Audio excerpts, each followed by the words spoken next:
If you've been freelancing for a little while, but you're still kind of trapped in that cycle of feast and famine mode where you're getting inquiries 1 month, but not really for the next 1 or 2, and you're stuck in that maybe 2K month cycle, or you're still stuck charging $400, $500, $200 per project, then you need to listen closely because this is going to be the secret to unlocking that next stage of going to consistent 5K month and even 10K month. And I'm telling you, it is not that hard. You just need the right strategy and the right steps to follow.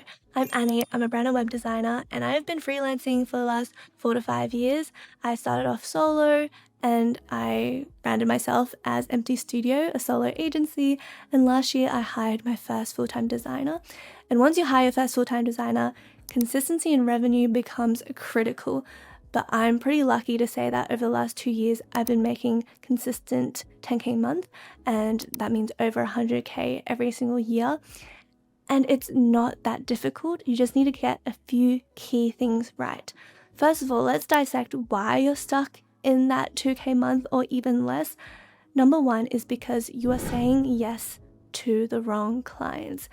If you are taking on $100 project here, a $200 project there, $300 project here, think about how many clients you need to reach that 10K month.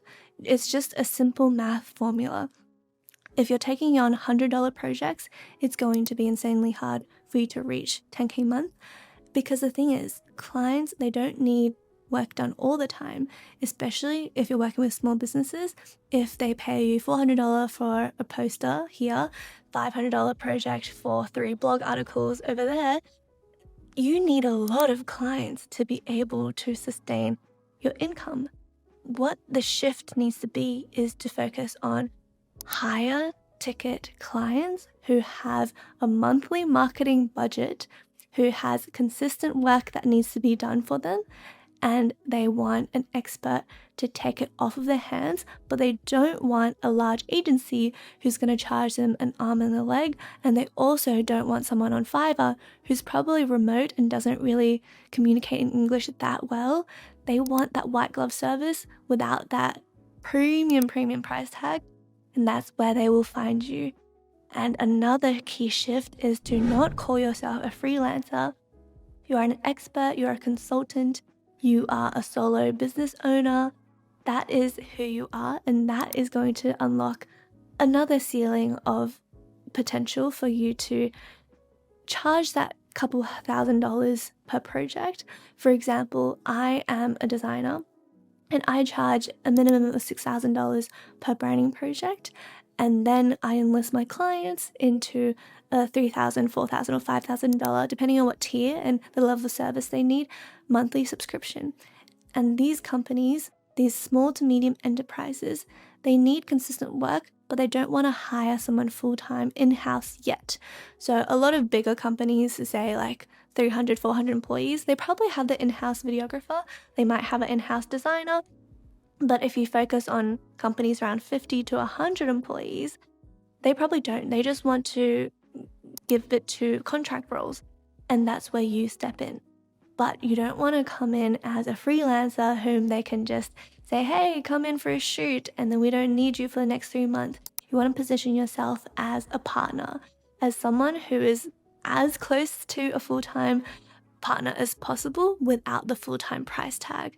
And that's exactly what I've done for my business. Start with a first off kickoff project to set the foundations. If you're a videographer, this could be a bigger campaign shoot, something that they need. And then they might have those smaller social media videos that they need every single month. And you can just start off with maybe like a $2,000, $3,000 retainer. And that is very reasonable to companies of that scale, because think about the amount of salaries that they are paying.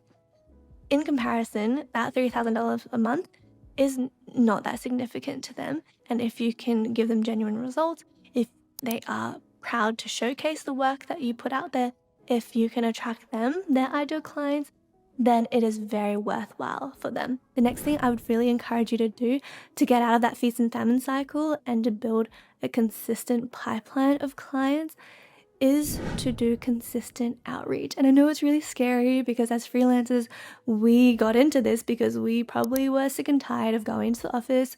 We don't want to do that corporate small talk anymore. We just want to do our own thing and work remotely, work from home, work from a cafe. But in order for that to work, we need to get paid. And in order to get paid, clients need to know that we exist, because clients unfortunately don't just fall from the sky. We need to do the due diligence to show that we exist and that we can help you. And what you need to do is, number one, focus on building a killer portfolio. I have a dedicated video, I'll link right here, to show you step by step what to do, what the perfect structure looks like. I literally build websites and landing pages for a living for my clients, and I know exactly what works and exactly what doesn't. You don't want to treat it as just a scrapbook of all the projects here and there. You want to be super strategic. You want to talk to their exact pain points. You want to showcase relevant body of work with testimonials.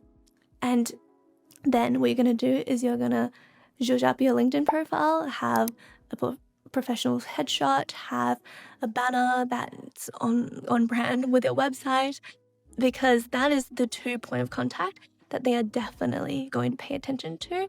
First of all, the website, 100%. If you reach out to them anywhere, they're going to want to check out your website to validate if you are a legitimate company, a legitimate business, a legitimate person or not, because there's a lot of scams out there at the moment as well. And even working with clients, I have experience where I've worked with clients and they hired, for example, like an ads team that didn't really do their job or pull their weight, and they're just a couple $1,000s down the drain without any real return on investment. So they're going to try to vet you first, and they're going to compare you to other options out there. So your portfolio, if it is professional enough, if it's wow enough and it speaks to their pain point enough, they are going to have you in their mind, okay, this person, they seem trustworthy. I might reach out to them like when the need arises. And then LinkedIn, because I would suggest everybody, if you are trying to target small to medium enterprises, their CEOs, their COOs, their CMOs, they're all on LinkedIn. They're probably not on Instagram. They probably don't have time to be scrolling on Instagram unless they're just looking at cute dog videos or their niece's photos or things like that. LinkedIn is where they're showcasing all their professional achievements, so they're going to be somewhat have a presence over there. So you also need to have a professional presence, and that's where you're going to reach out to them. And with that whole package deal, then what you're going to do is you're going to craft an irresistible offer. Now, this is the part that is probably the trickiest, because you need to know, and you need to kind of put yourself in their shoes on what is their urgent pain points and how can you position yourself as the go-to solution. And I'm going to share this with you step by step in my upcoming 10K Masterclass, because there's just so much to break down and unpack. And if you want to join me, you can scan this QR code on the left right here. It is imperative for you to know all of these things so that when you reach out, you have a very compelling offer to begin with. If you don't know what an offer is, I'm going to break all of that down. It's essentially just packaging your services, be it videography or photography, as the direct solution to their pain point or problem. And usually that's something to do with conversions, generating sales, but it's also very industry specific. Hospitality might be different to healthcare, and it's knowing that two little opposite parts of the equation. Who's your ideal audience? What are their needs? What is the service that you offer? And how can you help them address the needs using this, that you can position yourself as the perfect partner. Hopefully this helped kind of break everything down. It's a huge topic, so I'd love to see you on our live masterclass training. And if you found this video helpful, I know you also loved this one on the left. And we also have a podcast called the Brand Creative Podcast, if you're someone who prefers listening on the go. Thank you so much for tuning in, and I'd love to see you in the next one. Bye.